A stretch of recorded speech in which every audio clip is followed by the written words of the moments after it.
ಅಯ್ಯೋ ಭಗವಂತ, ಒಂದಕ್ಕೂ ಕಲರೇ ಸರಿ ಹೋಗ್ತಿಲ್ಲದೆ. ಶೀ ಶಿ ಶಿ ಶಿ ಶಿ. ಅಲ್ಲೇ ಅವ್ರ ಮನೆಯಲ್ಲಿ ಏನು ಚಂದ ಕೆಂಪು ಕಾಣ್ತವೆ, ಎಷ್ಟು ಚಲೋ ಟೇಸ್ಟ್ ಇರ್ತವೆ. ಇವೆಂತವು ನಮ್ಮನೆಗೆ ಹಿಂಗಾಗ್ಬಿಟ್ರೆ ಅದಕ್ಕೆ ದುಡ್ಡೆಲ್ಲ ವೇಸ್ಟ್ ಆಗುತ್ತೆ. ನಮ್ಮ ಅಕ್ಕಗೊಂದು ಫೋನ್ ಮಾಡ್ಬೇಕಲ್ಲ.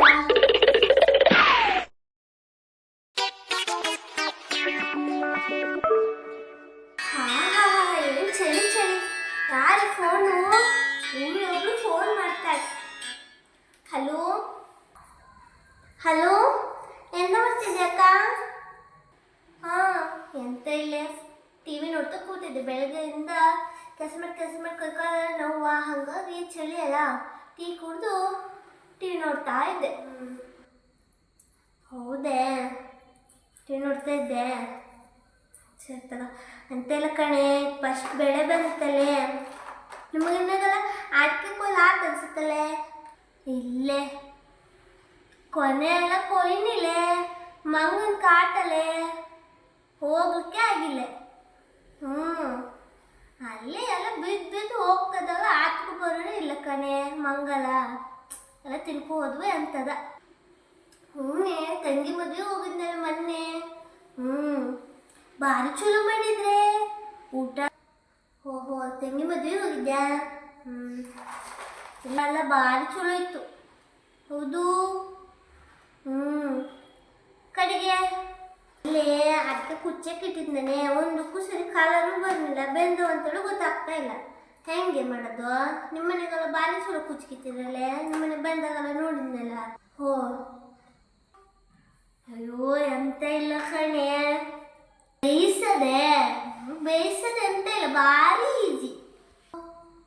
ಹೋ ಹೆಂಗೆ ಹೆಂಗೆ ಅಂತ ಅಂದರೆ, ಫಸ್ಟು ನೀನು ಕೊಯ್ಕೆ ಬಂದು ಸಿಪ್ಪೆಲ್ಲ ಸುಲ್ತೀಯ ತಾನೆ.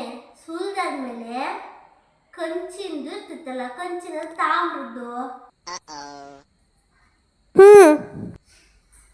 ಮಾಡ್ಬೇಕು ಗೊತ್ತಾ ನೀನು? ಫಸ್ಟು ನೀನು ತಾಮ್ರದ ಹಂಡೆ ತಗೋಬೇಕು. ಯಾಕಂದ್ರೆ ತಾಮ್ರದ ಹಂಡೆ ಇರೋ ಪವರು ಬೇರೆ ಸಿಗೋಲ್ಲ, ಭಾರಿ ಚಲೋ ಕುಚ್ಕೊಡ್ತೈತೆ, ಮತ್ತು ಕಲರು ಟೇಸ್ಟು ಅಷ್ಟೇ ಚಲೋ ಬರ್ತೈತೆ. ತಾಮ್ರದ ಹಂಡೆ ಅಂದರೆ ಒಳ್ಳೇದು ನೋಡು.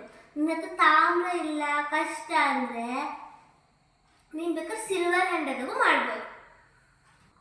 ಹೌದು,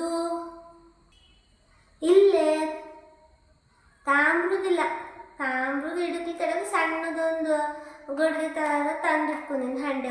ಸಣ್ಣಕೈತೆ, ಅದು ಬರೋದಿಲ್ಲ ಅನ್ಸುತ್ತೆ. ದೊಡ್ಡದೊಂದು ಬಸ್ಲು ಮನೆಗೆಲ್ಲ ಹಾಕ್ತಾರಲ್ಲ ಅಂತ ದೊಡ್ಡ ತಾಮ್ರದ ಥರದ ಸೇನ. ಹೌದು. ಹೋ, ಎಂಥದ್ದು ತಾಮ್ರದ ಹಂಡೆ ಇಟ್ಟಿಯ? ಏನಾಗೋದಿಲ್ಲ, ಅದ್ರಾಗೆ ಮಾಡ, ಪರವಾಗಿಲ್ಲ, ಭಾರಿ ಚಲೋ. ಅದನ್ನ ಯೂಸ್ ಮಾಡ್ತೀಯ. ಮತ್ತೆ ಯಾವಾಗ ಯೂಸ್ ಮಾಡ್ತೀಯ? ಇಡಕ್ಕೆ ಯೂಸ್ ಮಾಡ್ತಿರೋದು ಕೊಳ್ಕ. ಹಾಂ, ಆ ತಾಮ್ರದ ಹಂಡೆ ತಗೊಂಡು ನೀರು ಹಾಕಿ ಕುಚ್ಚಿಡಬೇಕು. ಅದಕ್ಕೆ ನೀನು ಚೊಗುರು ಇರ್ತೈತಲ್ಲ, ಬೇರೆ ಮನೆಗೆ ಅಡಿಕೆ ಕುಚ್ಚಿರ್ತಾರಲ್ಲ, ಅವ್ರ ಹತ್ರ ಇಸ್ಕೊಬರ್ಬೇಕು ನೀವು ಚೊಗುರು. ಆ ಚೊಗುರು ಹಾಕ್ಬೇಕು. ಅದು ಎಷ್ಟು ಎಮ್.ಎಲ್ ಅಂತ ನಿಮ್ಗೆ ಗೊತ್ತಾಗತ್ತೆ. ಹಾಕ್ಬೇಕಾದ್ರೆ ಒಂದು 2 ಚಮ್ ಹಾಕಿದ್ರೆ ಸಾಕು, ಭಾಳ ಅಡಿಕೆ ಇದ್ರೆ. ಅದನ್ನು ಹಾಕಿ ಒಂದೇದು ಹಸಿ ಚಕ್ಕೆ ಇರುತ್ತಲ್ಲ, ಅದನ್ನು ತಗೊಬಂದು ಹಾಕಬೇಕು. ಅದು ಭಾಳ ಚೆನ್ನಾಗಿ ಬೆಂದು ಕಲರ್ ಕೊಡ್ತೈತಿ. ಅದಾದಮೇಲೆ ನೀನು ಸುಣ್ಣ ಮತ್ತು ಇಲ್ಲೇದೆಲೆ ಹಾಕಬೇಕು. ಇಲ್ಲೇದೆಲೆ ಹಾಕಿದರೆ ಭಾಳ ಚೆನ್ನಾಗಿ ಟೇಸ್ಟ್ ಕೊಡ್ತೈತಿ. ಅದಕ್ಕೆ ಹಾಕಬೇಕು.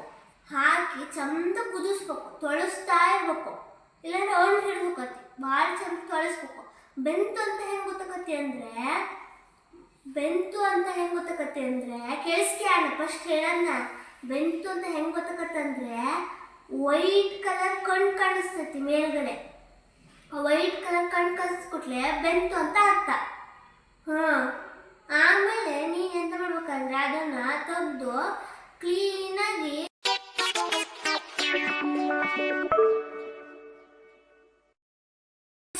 ಟಾಪಲ್ ಚೀಲ್ದಾಗೆ ಸುಮಾರು ಒಂದು 4-5 ದಿನ ಒಣಗಿಸ್ಬೇಕು ಬಿಸಿಲಾಗ, ಭಾರಿ ಚಂದ ರೋಸ್ಟ್ ಆಗೋಂಗೆ. ಆಮೇಲೆ ಅದನ್ನು ಸಣ್ಣ ಚೀಲ ಅಥವಾ ಗೋಣಿ ಚೀಲದಾಗೆ ಹಾಕಿ ಕಟ್ಟಿಡ್ಬೇಕು. 6 ತಿಂಗಳ ತನಕ ಏನಾಗೋದಿಲ್ಲ. ಎಂಥದ್ದು ಟಾರ್ಪಲ್ ಚೀಲ ಬರೋದಿಲ್ಲ. ಎಂತಕ್ಕಂದ್ರೆ ಗಾಳಿ ಆಡೋದಿಲ್ಲ, ಪುಚ್ಚಿ ಒಂಥರ ವಾಸನೆ ಬಂದ್ಬಿಡ್ತಾವೆ, ಅವು ಹಾಳಾಗ್ಬಿಡ್ತಾವೆ. 6 ತಿಂಗಳ ತನಕ ಇಡೋಕೆ ಕಷ್ಟಕತ್ತೆ. ಹಾಗಾಗಿ ನೀವು ಗೊಬ್ಬರ ಚೀಲದಾಗ ಇಡೋದಲ್ಲ, ಅದನ್ನ ನೀವು ಸೊಣ್ಣೆ ಚೀಲದಾಗ ಇಟ್ಟರೆ 6 ತಿಂಗಳ ತನಕ ಏನೂ ಆಗಲ್ಲ, ಭಾರಿ ಚಲೋ ಇರ್ತವೆ. ಆಮೇಲೆ ರೇಟ್ ಬಂದಾಗ ಆರಾಮಾಗಿ ಮಾಡ್ಕೊಂಡು ಲಕ್ಷಗಟ್ಟಲೆ ದುಡ್ಡು ಸುರಿಬೋದು. ಹಾಂ, ಇಷ್ಟು ಮಾಡಿ ನೋಡು. ಮಾಡಿ ನಂತರ ಡೌಟ್ ಬಂದರೆ ನನಗೆ ಬೇಕಾದ್ರೆ ಕೇಳ, ಹೇಳ್ತೀನಿ ಅಕ್ಕ. ಭಾರಿ ಸುಲಭಲ್ಲ ಹಾಗಾದ್ರೆ, ಗೊತ್ತೇ ಇರಲಿಲ್ಲ. ಹಂಗಾರೆ ಒಂದೂವರೆ ವರ್ಷ ತನಕ ಹಂಗೆ ಆರಾಮಾಗಿ ಇಡ್ಬೋದು. ಚಲೋ ಕೆಲಸ ಅಲ್ಲ ಅಕ್ಕ. ರೇಟ್ ಬಂದ ಮಾರ್ಕಿನಕ ಕಣೆ. ಈ ಆರ್ಟಿಫಿಷಿಯಲ್ ಬಣ್ಣ ಎಲ್ಲ ಸಿಗ್ತಾವಲ್ಲ ಅಂಗಡಿಯಾಗೆ, ಅಂತ ಬಣ್ಣ ಎಲ್ಲ ತಗೊಬಂದು ಹಾಕ್ತಾರೆ, ರೇಟ್ ಬಿದ್ದು ಹೋಗತ್ತದ. ಮತ್ತು ರೇಟು ಜಾಸ್ತಿ. ಮತ್ತು ಅಡಿಕೆ ಮುಂಡ್ಯಾಗೆಲ್ಲ ರೇಟ್ ಸಿಗೋದಿಲ್ಲ, ಅದೆಲ್ಲ ಗೊತ್ತಾಗ್ಬಿಟ್ರೆ. ನೀ ಹೇಳ್ದಂಗೆ ಮಾಡಿದ್ರೆ ಚಲೋದು ನೋಡು. ನಂಗೆ ಈ ವಿಷಯ ಗೊತ್ತಿರಲ್ಲ ನೋಡು, ನನ್ನ ಕೈ ಕೇಳ್ತಿದ್ದೆ ಚಲೋ ಆಯ್ತು. ಹೌದೇ. ಕಡೆಗೆ ಊಟ ಗಿಟ್ಟ ಮಾಡಿದ್ರ ಸರಿ ತಗ. ಎಂತೆಲ್ಲ ಊಟ ಆಗ್ಲಿಲ್ಲ, ಮಾಡ್ಬೇಕು. ಎಂತ ಮಾಡಲಿಲ್ಲ, ಬೋಂಡಗಿಂದ ಮಾಡೋಣ ಅನ್ಕೊಂಡಿನಿ ನೆಂಚಕ್ಕೆ. ಸರಿ ತಗ, ಹೇಳ್ತೀನಿ ಹಂಗಾರ. ಹೌದಾ? ಹೌದಾ? ನಿನ್ನ ಕೈ ಬರ್ಬೇಕು ನೋಡ. ಅಡಿಕೆ ಮಾಹಿತಿ ಭಾಳ ಚಲೋ ಹೇಳ್ಕೊಟ್ಟೆ, ನನಗೆ ಭಾಳ ಖುಷಿ ಆಯ್ತು. ಇನ್ನೆಂಥವ್ರು ಇದ್ರೆ ಕೇಳ್ತೀನಿ ತಗ. ಸರಿ ಹಂಗಾರೆ ಇಲ್ಲ. ಸರಿ ತಗ, ನಮ್ಮದು ಊಟ ಆಗಲಿಲ್ಲ ಹಂಗಾರೆ ತಾ. ಸರಿ ತಗ, ಇಡ್ತೀನಿ. ಬಾಯ್ ತಾ. ಬಾಯ್. ಸರಿ ಸರಿ ಇಡ್ರಿ.